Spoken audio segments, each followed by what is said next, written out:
Hello बच्चों, you are welcome.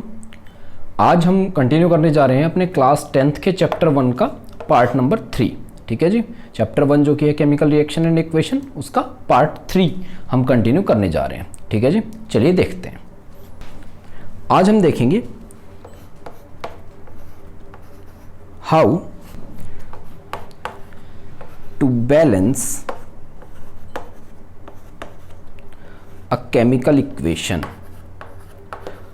How to balance a chemical equation. ठीक है जी, मान लीजिए हमारे पास कोई भी रिएक्शन दे रखी है, CH4 plus O2 give rise to CO2 plus H2O। ठीक है जी, अब हमें कैसे पता लगेगा कि ये बैलेंस है या अनबैलेंस्ड है? तो इसके लिए हम क्या करेंगे, हम पहले एक टेबल बनाएंगे, उस टेबल के अकॉर्डिंग हम निकाल लेंगे कि कोई चीज़ बैलेंस्ड, कोई रिएक्शन बैलेंस्ड है या अनबैलेंस्ड है। तो उसमें हमें क्या करना है, नेम, ठीक है जी, रिएक्टेंट में कितना है और प्रोडक्ट में कितना है, ये सब हमें बताना है। ठीक है जी, चलिए देखते हैं। अब सबसे पहले हमारे पास क्या क्या है, तो नेम का मतलब है कि कौन कौन से एटम हमारे पास है रिएक्शन में। तो देखिए, एक तो कार्बन है हमारे पास, ठीक है जी, एक है हमारे पास हाइड्रोजन और क्या है हमारे पास ऑक्सीजन। ठीक है, यहाँ भी ये कार्बन, ऑक्सीजन, हाइड्रोजन, ये ऑक्सीजन ही है। अच्छा, अब देखिए रिएक्टेंट में कितने हैं, कार्बन रिएक्टेंट में कितना है।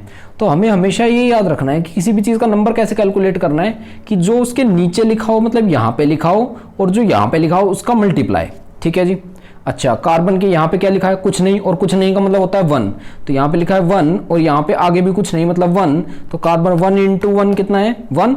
रिएक्टेंट में 1 है कार्बन। हाइड्रोजन देखिए, यहाँ पे लिखा हुआ है 4 और यहाँ पे क्या है, इस पूरे के सामने क्या है, 1।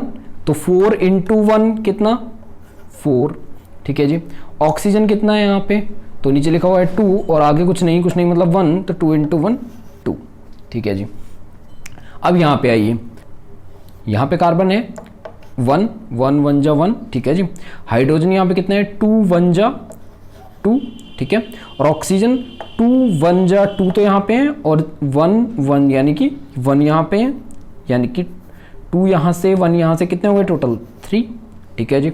अब हमें क्या करना है, इनको बराबर करना है। बराबर करने के लिए हमें क्या करना पड़ेगा, देखिए हाइड्रोजन को बराबर करना है ऑक्सीजन को। अब हमें बराबर करते टाइम एक बात हमेशा ध्यान रखनी है कि जो सबसे सिंपली इक्वल हो रहा है ना, उसको सबसे पहले करना है। अब देखिए, ये एक पहले से इक्वल है, ये 2 4, इसको इक्वल करना आसान है। 2 को 2 से मल्टीप्लाई कर देंगे 4 बन जाएगा। अच्छा, क्या 3 को 2 से मल्टीप्लाई करना है, ये 3 को 2 के बराबर करना है, ये तो मुश्किल है। 3 को 2 के बराबर करना तो मुश्किल है, ये बिल्कुल ईजी है। तो पहले ये कर लेते हैं। तो पहले मतलब हम किसको बैलेंस कर लेंगे, हाइड्रोजन को। हाइड्रोजन को बैलेंस करने के लिए हमें क्या करना पड़ेगा, यहाँ पे 4 है, यहाँ पे 2 है, तो 2 को कितने से मल्टीप्लाई कर दूं कि 4 हो जाए, तो 2 से। ठीक है जी। बैलेंस करते टाइम आपको एक बात और याद रखनी है कि आप नीचे वाली चीजें नहीं बदल सकते हैं कभी भी, सिर्फ आगे वाली चीजें बदल सकते हैं। ठीक है जी, आगे मल्टीप्लाई कर सकते हैं, नीचे वाली चीजों को हम नहीं बदल सकते बिल्कुल भी। ठीक है, तो अभी कंडीशन चेंज हो गई है। अब देखिए क्या है, क्या कार्बन बराबर है, बराबर है। देखिए कार्बन 1 है, यहाँ पे भी 1 है। हाइड्रोजन 4, यहाँ पे भी 4। अब ऑक्सीजन देखिए, यहाँ पे है 2 और यहाँ पे कितने हैं, 2 और 2 1 जा कितने हो गए, 2, यानी कि अब ऑक्सीजन हो गए हमारे पास 4। देखिए दोबारा से प्रोडक्ट की टेबल बनाते हैं। कार्बन यहाँ भी 1, यहाँ भी 1 ही है। अब देखिए हाइड्रोजन यहाँ पे 4 है, यहाँ पे 2 2 जा कितने हो गए, 4 हो गए। अच्छा, ऑक्सीजन यहाँ पे 2 है और यहाँ पे कितने हैं, 2, तो यहाँ से 2 1 जा 2 और यहाँ पे 1 है, कुछ नहीं है तो 1 है, तो 1 2 जा कितने हो गए 2, तो 2 यहाँ से 2 यहाँ से कितने 4। ठीक है जी। तो हाइड्रोजन बराबर हो गए। अब क्या बराबर नहीं है, ऑक्सीजन बराबर नहीं है। ऑक्सीजन देखिए यहाँ पे 2 है, यहाँ पे 4 है, तो यहाँ पे 2 को 4 बनाने के लिए करना पड़ेगा 2 से मल्टीप्लाई, कौन सी साइड में, रिएक्टेंट साइड में। तो यहाँ पे हम 2 से मल्टीप्लाई कर देंगे। तो अब देखिए दोबारा से, ऑक्सीजन कितने हो गए 4, बाकी सभी हाइड्रोजन 4 ही है, कार्बन 1 ही है, तो क्या बैलेंस हो गई, हो गई। ठीक है जी। आपको इस तरह से करना है, सबसे सिंपल को सबसे पहले बैलेंस करना है और उसके बाद चलते रहना है। ठीक है जी। आइए एक और एग्जाम्पल हम लेते हैं और समझते हैं। हमारे पास एग्जाम्पल है CO2 plus H2O will give rise to C6H12O6 plus O2। ठीक है जी, ये हमारे पास एग्जांपल है। और ये किसकी रिएक्शन है? तो ये हमें पता है फोटोसिंथेसिस की रिएक्शन है। फोटोसिंथेसिस की रिएक्शन होती है। अब हम क्या करेंगे, इनमें सभी का नाम लिखेंगे। देखिए यहाँ पे क्या है, कार्बन है, देन है ऑक्सीजन, उसके बाद है हाइड्रोजन। ठीक है जी, ऑक्सीजन है, ऑक्सीजन तो यहाँ पे लिख लिया हमने पहले, कार्बन हाइड्रोजन ऑक्सीजन ऑक्सीजन, तो कार्बन हाइड्रोजन ऑक्सीजन यही सब है हमारे पास, और कुछ नहीं है।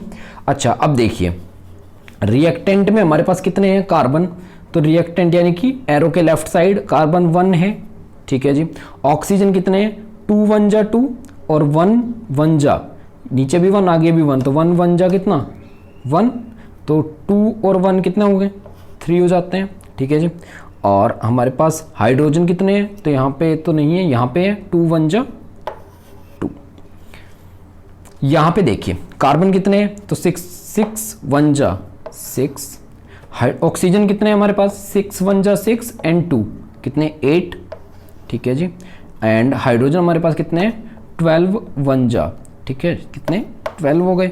अब देखिए सबसे आसान किसको करना है, तो सबसे आसान करना हमें किसको लग रहा है, तो सबसे पहले इसको भी आसान है और इसको भी आसान है। ठीक है जी, इन दोनों को कर सकते हैं। तो पहले मान लीजिए इसको कर लेते हैं।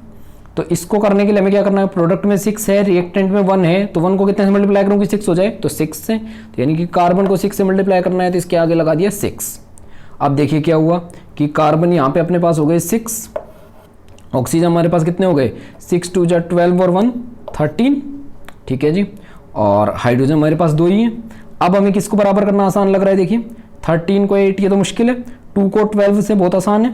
देखिए इसके लिए हमें क्या करना पड़ेगा, रिएक्टेंट साइड में हाइड्रोजन को 6 से मल्टीप्लाई करना पड़ेगा, तभी तो 12 हो जाएगा, तो 6 से मल्टीप्लाई कर लिया, ये हो गया 12। ठीक है जी, ऑक्सीजन कितने हो गए 6 2 जा 12 एंड 6 कितने 18।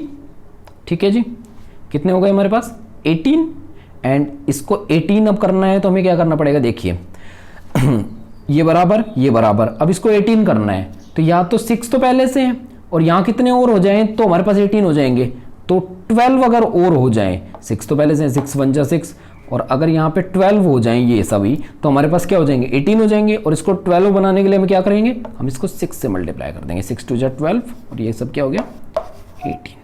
ठीक है जी, इस तरह से हम बराबर करते हैं। चलिए एक एग्जांपल और देखते हैं।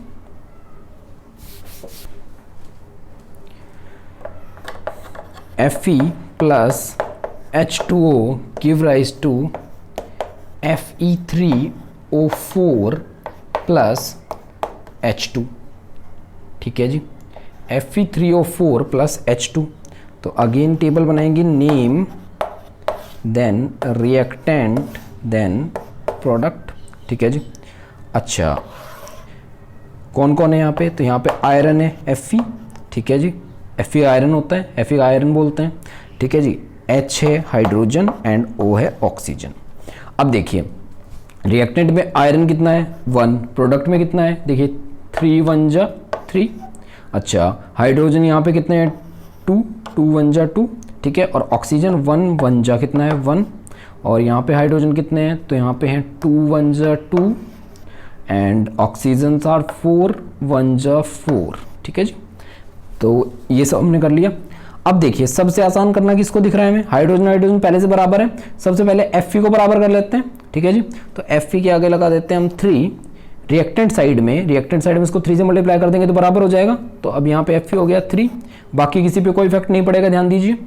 ठीक है जी, अब हमें क्या करना है, ऑक्सीजन को इक्वेट करना है, और ऑक्सीजन को इक्वेट करने के लिए हमें क्या करना पड़ेगा, ऑक्सीजन को रिएक्टेंट साइड में 4 से मल्टीप्लाई करूंगा 4, और 4 से मल्टीप्लाई करते ही ये क्या हो गया 4, ऑक्सीजन तो हो गए 4, पर अब ध्यान दीजिए कि हाइड्रोजन कितने हो गए 4 2 जा 8, आयरन कितने हैं 3 हैं। ठीक है जी, तो ये बराबर पर ये गड़बड़ हो गया, तो इसको गड़बड़ को बराबर करने के लिए हम क्या करेंगे, रिएक्टेंट साइड में 8 हाइड्रोजन, प्रोडक्ट साइड में 2, तो इसको क्या करेंगे 4 से मल्टीप्लाई कर देंगे, तो यहाँ पे क्या आ जाएगा 8 हाइड्रोजन आ जाएगा यहाँ। ठीक है, 8 हाइड्रोजन आ जाएगा। तो इस तरह से हम बैलेंस करेंगे। हमें हमेशा याद रखना है कि सबसे सिंपल जो है उसको सबसे पहले बैलेंस करना है, और जैसे जैसे फिर कॉम्प्लेक्स आते जाएं उनको बैलेंस करते जाएंगे। ठीक है जी, एक क्वेश्चन और देखते हैं। ये वाला काफ़ी इंपॉर्टेंट है और ये कई बार बोर्ड्स में भी ये कई बार बोर्ड्स में भी आया है। N2 plus H2 give rise to NH3। ठीक है जी। अगेन टेबल बनाएंगे, नेम, रिएक्टेंट कितने में कितने हैं और प्रोडक्ट में कितने हैं। ठीक है जी। कौन कौन है, नाइट्रोजन एंड हाइड्रोजन, दो ही हैं अपने पास सिर्फ। रिएक्टेंट में नाइट्रोजन है 2 1 2 एंड यहाँ पे है 1 1 1 एंड हाइड्रोजन का देखें तो 2 1 2 एंड यहाँ पे हाइड्रोजन देखें तो 3 1 3। ठीक है जी। तो इक्वेट करना किसको आसान दिख रहा है, देखिए 2 को 3 बनाना मुश्किल है, पर 1 को 2 बनाना तो आसान है ना, ये आसान है। 1 की टेबल में 2 आता है तो 2 बनाना आसान है यहाँ पे। तो नाइट्रोजन को अगर 2 बनाना है तो क्या करना पड़ेगा, प्रोडक्ट साइड में हमें किससे मल्टीप्लाई करना पड़ेगा, 2 से। ठीक है जी। प्रोडक्ट साइड में हम 2 से मल्टीप्लाई कर देंगे। जैसे हम 2 से मल्टीप्लाई करेंगे तो क्या हो जाएगा, नाइट्रोजन तो हो जाएंगे 2 बट हाइड्रोजन कितने हो जाएंगे, 3 2 6। ठीक है जी। और 6 हाइड्रोजन यहाँ पे 2 है, यहाँ पे 6 है, इनको बराबर करने के लिए क्या करना पड़ेगा, रिएक्टेंट साइड में 3 से मल्टीप्लाई करना पड़ेगा। तो ये लीजिए 3 से मल्टीप्लाई कर दिया, ये भी 6 ये भी 6, तो दोनों बराबर हो गए।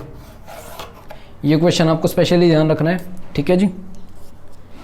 इस तरह से आप कोई भी रिएक्शन जो आपको दी हुई हो वो आप बैलेंस कर सकते हैं। जैसे एक रिएक्शन जो आप अपने आप ट्राई करेंगे, इसका नेक्स्ट क्लास में सॉल्यूशन करेंगे। ठीक है जी। इसका सॉल्यूशन हम कौन सी क्लास में करेंगे, नेक्स्ट क्लास में।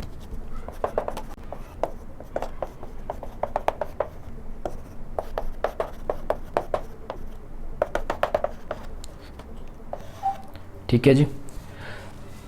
ये आपको नेक्स्ट क्लास में करना है। ठीक है जी। नेक्स्ट क्लास तक आपको अपने आप ट्राई करना है। नेक्स्ट क्लास में इसका सॉल्यूशन करेंगे। ठीक है जी। तब तक के लिए थैंक यू।